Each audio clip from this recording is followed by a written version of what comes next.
Good evening, Zion Star and Facebook friends. This is Deacon Cooley with today's uh, Bible lesson for Wednesday night. We have a very good Bible lesson entitled Issue of Love. Uh, the printed text comes out of Genesis chapter 37, starting with the second verse through the 11th verse, and then it will skip over to the 23rd verse to through the 24th verse, and then we skip over to the 28th verse. And if you follow along in the Sunday school book, we on chapter 6. We on page 6, starting with page 7. And to give you a little background, this is Jacob's large family, and that he is has a family that's sort of disorganized a little bit. That uh, he sort of uh, would lax a little bit for his ways or for his parenting and so forth, and then uh, with all his many sons seeing this, that they sort of had envy of their particular brother uh, Joseph. So um, we sort of have a very interesting family setup here, but uh, that's how it is. And far as life concerned, we have people or family members that have these type of traits and so forth. So we just have to, you know, continue to love them and so forth, and that they continue to do better in God's eyes. So we pick up in the 37th chapter, and that we start with the second verse. These are the generations of Jacob. Joseph, being 17 years old, was feeding the flock with his brethren, and the lad was with the sons of Beulah and the sons of Zephathah, his father's wives, and Joseph brought unto his father their evil report. Now, um, what he was saying here, the generations of Jacob, it was saying the account of Jacob's family line, and that it was the Jacob situation for as this verse concerned, and that Joseph was, as you see, he was somewhat the favorite of Jacob as we go along, and that he brought a not favorable report among the brethren. So uh, I guess Jacob was sort of overseeing the brothers and so forth, and that he was seeing that they were doing their job. Maybe they weren't doing what they supposed to do. Maybe they were sort of slacking and so forth. So he was giving him giving his father a disappointing report. And so so Joseph, he pretty much watched over everything. He didn't work as hard as like his brothers and so forth, and that he he was more of the overseer of the brothers in the field and so forth. As we go along, you'll see why. All right, let's go ahead and read 3, verse 3. Now Israel loved Joseph, that's Jacob. Uh, he was also named Israel. Israel loved Joseph more than all his children because he was the son of old age, and he made him a coat of many colors. Now, that as you see why that Jacob was very uh, lenient towards Joseph, that he was his favorite son, and which was sort of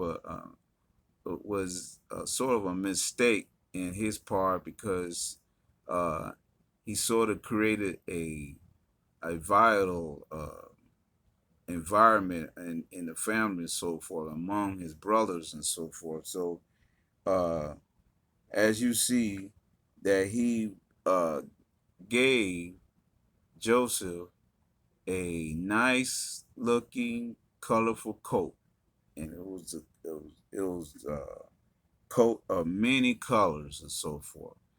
I mean, you can see this coat from far away. So it was uh, it was Jacob' favorite son, and that he was sort of favorite to him as so.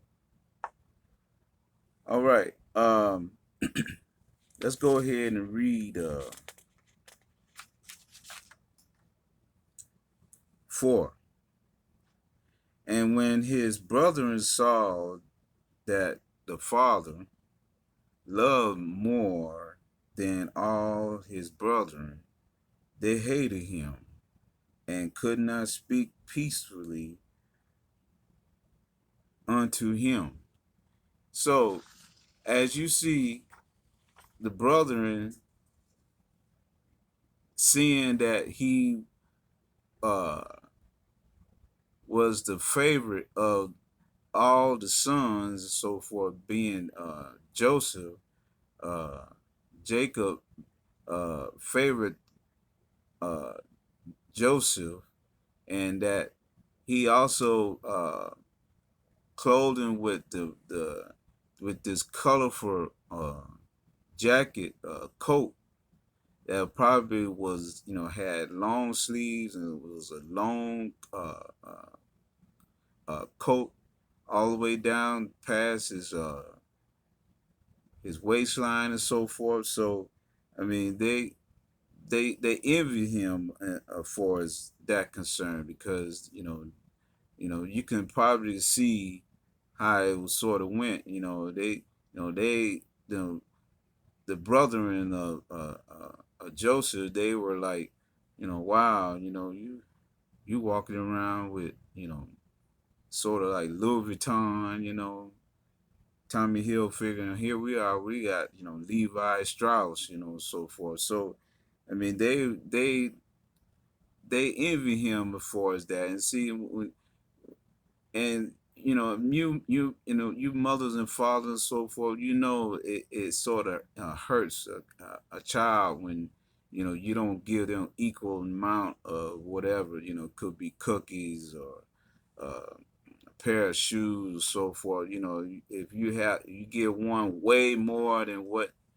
uh the other one has, they gonna sort of get kind of jealous and so forth. So they didn't like that favoritism that Jacob showed upon Joseph, their brother. So uh they were sort of disliking the whole situation. Now let's go ahead and read 5. And Joseph dreamed a dream, and he told it his brethren, and they hated him yet uh, the more. As you see that, um, Joseph's actions here, that he was more a prophet than a politician, and that at the point he had to know that his brother was already hating him already. So uh, he he had this dream and so forth, his plans as far as what God had laid upon his heart. But the brethren wasn't taking it for favorably to heart. And as he had told them of this dream, they hated him. They said they hated him yet the more, and that he was going get ready to go into detail in the next 2 verses here. All right, let's go straight into the next 2 verses here. Let's start with verse 6. And he said unto them, Hear, I pray to you, this dream which I have dreamed. Now, Joseph asking the brothers their attention here, and that he said, Here, I pray to you. Translated, please listen. Listen to this dream here, brothers. Now let's go into 7. He continue on in 7. For behold, we were binding sheaves in the field, and lo, my sheaves arose, and also stood upright. And behold, your sheaves stood around about and made obeisance to my sheaves. Now, uh, as you see here, you can see the growing hatred here just brewing as Joseph goes to telling his plans, his dream for what God was giving him at the time. But the brothers were given any type of favoritism at all. They were like, wait a minute here, you already overseeing us, with the color jacket and Louis Vuitton, and you don't hardly do no work. I mean, just think about it. You wearing a nice jacket, you're not gonna do no hard work out there.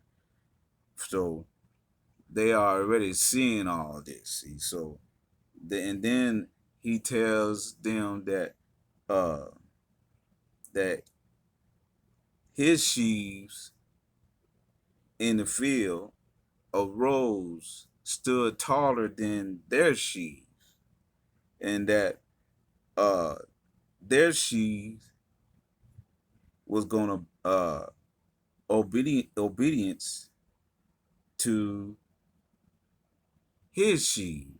Now, obedience meaning bow down to his sheaves. So they were like, bow down to you, So they was like, wait a minute here, you getting a little bit, too uppity here and all this stuff, like, come on now. So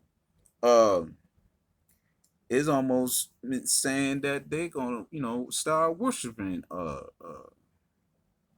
Joseph here, and that they weren't too kind to that. All right, Let's go ahead and read 8. And the brethren said to him, shall thou indeed reign over us, or thou or shalt thou indeed have dominion over us? And they hated him yet the more for the dreams, for his words.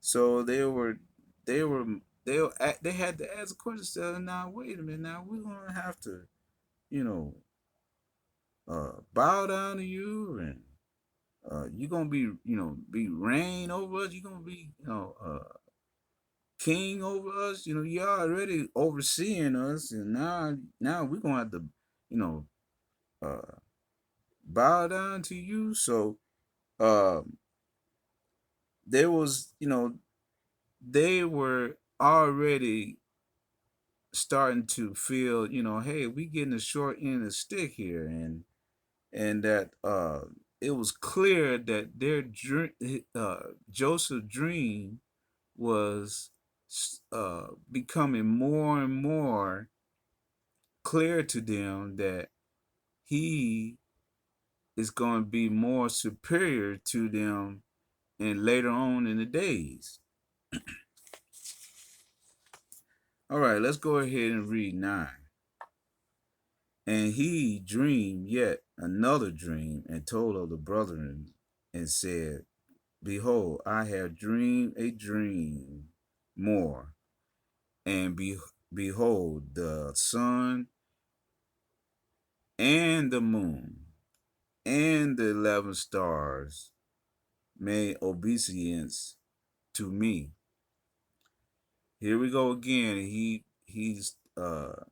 laid out another dream to the brothers, and now he added his mom and dad to the dream, and that mom and dad was going to uh,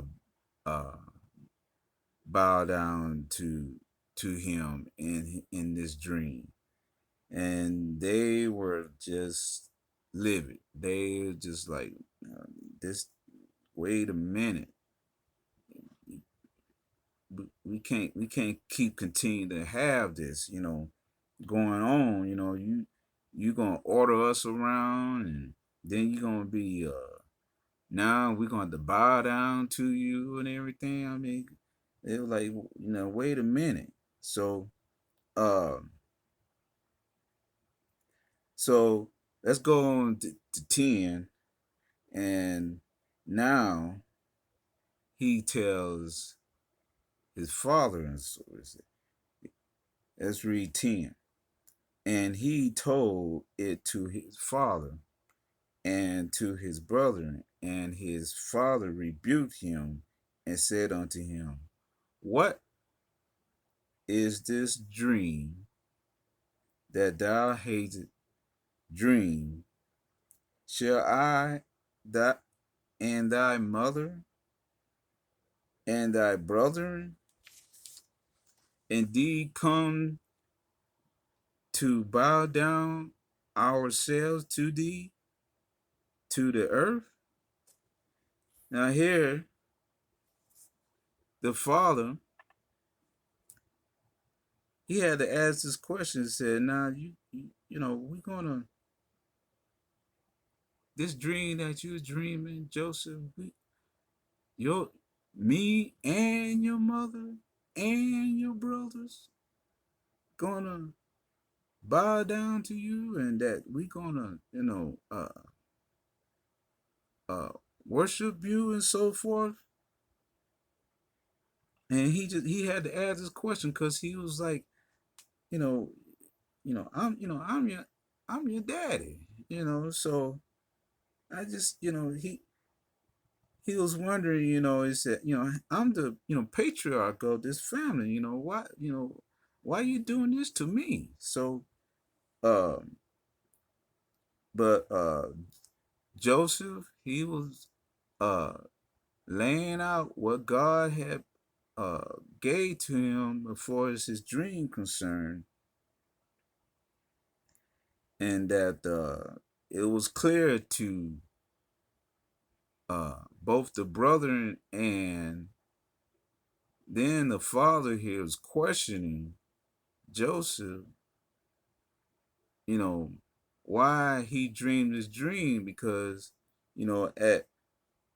at the time, his mother, Rachel, had just passed, and now, he adding, I guess his stepmother, Leah, in the picture, and that, you know, uh, Jacob was like, wait a minute now, me and your mother gonna, bow down. So he just, he just couldn't see that from the beginning, and it was sort of hard to take. But we go on into verse 11 here, and it says, and his brethren envy him, but his father observed the saying. Now, here his brothers are just really starting to hate this whole picture for us, you know, uh, Jacob laying all these plans out that he gonna have them to bow down to him, and that even his mother and the father gonna bow down. They was like, wait a minute, this he getting really out of hand here. But but it said in the text here, but the father observed the saying. Now the father is starting to really sink this in because as Jacob, he was a dreamer himself, so he started to listen and started to see these, put these puzzles to the picture, and that uh he started to, let this resonate in his mind because he's saying that, this may sounds like, God has a plan for him, but we just have to see how it comes out. So he stopped questioning uh Joseph for his plans and so forth. All right, let's go ahead and let's read 23. Skip over to 23. And it came to pass when Joseph was coming unto his brothers that they stripped Joseph out of his coat of many colors that was on him. Now, uh, as you see in this verse that they the the brothers uh started to lay out this plot that, okay, we can't have this so-called brother Joseph gonna, lay lay this plan out. So they had their own little plan here to see how they could, break up this plan of Joseph, but they were gonna wait until they get him by himself, and that when he decided to get far away, they probably were trying to see if whenever he gets to himself to where they don't have to worry about their father and so forth seeing him at the time, that they were going to uh, uh, attack him at a certain time where they can take advantage of the situation. So this is where you can sort of say the plot thickens here in this passage. All right, let's go into 24. And they took him and cast him into a pit, and the pit was empty. There was no water in it. Now, they finally got Joseph where they can, stripped him down. They were trying to humiliate him first. They want to strip him down from his colorful coat, because his coat was sort of, it means something to him. It means something to his father, Jacob. So they were going to strip him of this coat, strip him of his respect, his dignity, and so forth. And that they were going to find um, a pit, a schism that they're going to drop him into the water pit, but it didn't have any water in it. But uh, they was going to leave him there to die. All right. Uh, One of the brothers, Reuben, he was uh, at the time suggested that maybe we shouldn't leave him to die like that. We should go ahead and sell him. But at the time when Reuben wasn't in the picture at the time when they had threw him in the pit, probably reason why, because maybe Reuben was watching the sheep. They took turns watching the sheep uh, there on the land right there with father's land. So uh, that's why Reuben was in the picture.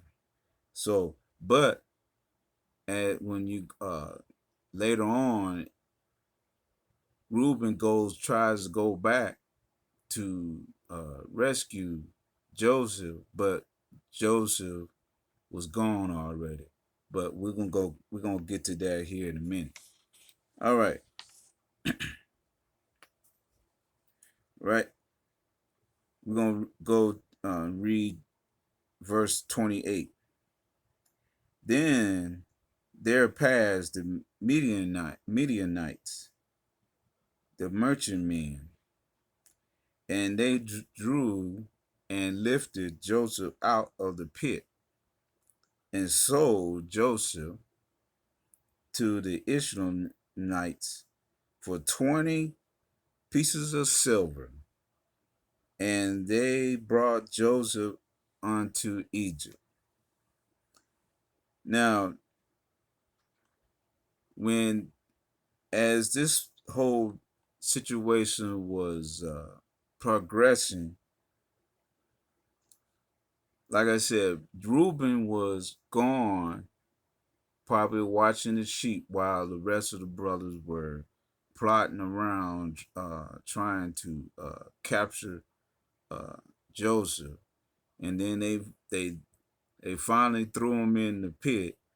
But then they probably was just standing around saying, well, Reuben probably had a good idea, better than ours. So, but then they saw the merchants here, the Midianites. They were also interchangeable with the name the Israelites, and that they were the merchants.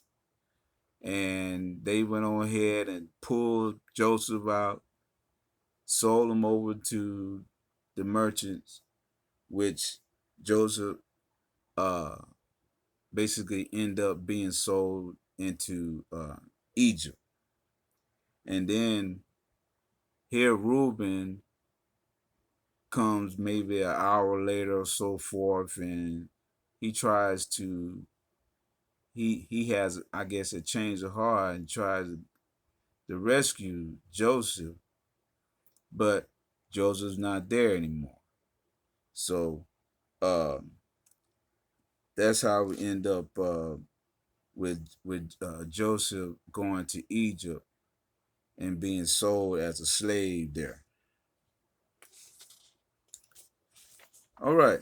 Um, I would like to conclude that, you know, Jacob, he sort of did a disservice to his family and so forth, and that he shows favoritism to his son uh, Joseph, in which hatred grew and negativity grew within the family. So we often have those type of situations when you wonder why all type of distrust and so forth in the family when you have favoritism and so forth within the family. So, but God being sovereign, He can take many of our mistakes and turn them into situations that can be used for His glory. And I would like to end that right there. And I hope you have learned something from this lesson. Um, I have learned something from this lesson, and thank God that I was able to give out the lesson that God had laid out for us, and that I hope you continue to learn from the lessons that we give you. Let's go ahead and have a word of prayer. Father God, thank you for all your grace and mercy, and continue to let our lesson that you had laid out for us to resonate in our hearts and our minds, and that we continue to learn from your word, and that we uh, also try to help someone else with the word that we received tonight, and that we can also live honestly in the word and put your words to action. Lord, we just thank you for all your many blessings. In the name of Jesus Christ, I pray. Amen. God bless.